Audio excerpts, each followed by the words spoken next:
Working on a boat in the winter is hard, and this winter has been especially hard.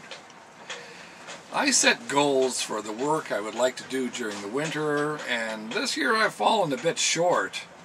I wanted a new companionway hatch cover. The one I've got here is pretty crappy. I thought I tried to avoid the expense of teak, so I sourced other wood, but you know, at the end I ended up having to buy teak. I really wanted wood that was cheaper with similar properties, but it just didn't work out for me. So this is a work in progress right now.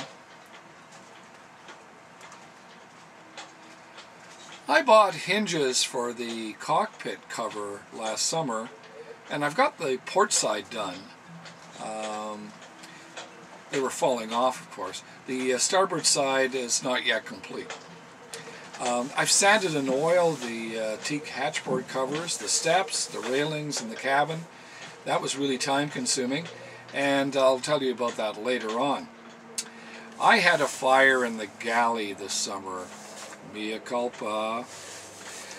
For those people who think that unpressurized alcohol stoves are totally safe, well, here's the idiot who made them not totally safe. At any rate, I've cleaned the stove and I've redone the alcove and the stove where the stove goes. Last year I made a new teak and holly sole.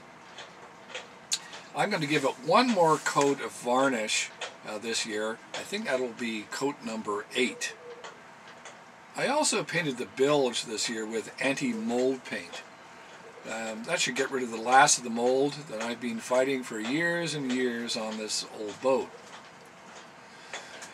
I've been teaching a class on how to get a boat for free or almost free at the Trade School of Toronto.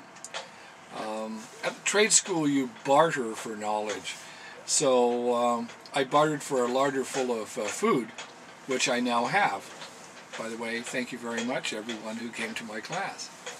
I probably got enough for the entire season. I've been working on getting my solar panel working properly. I'm going to fit it on the stern, but now I'm going to have to wait for a bit because I've ordered a new outboard, so I have to place the outboard motor first. I built a rack in these port and starboard lockers to keep items from falling down into the bilge. Last summer I discovered a small crack right beside the plate where the mast goes. So this year I've had the mast taken down, and I'm just working now on removing that plate so I can see just what caused the crack. Keeping my fingers crossed. On the outside, I completely cleaned the hull last year old school with a buffer and rubbing compound.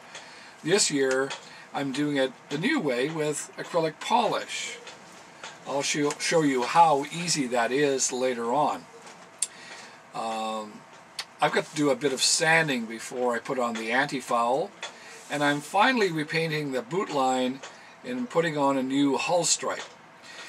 You can follow what's going on this old boat by checking the Grampian Marine website ever so often, or you can go back onto YouTube and see what's happening with this old boat. Thank you.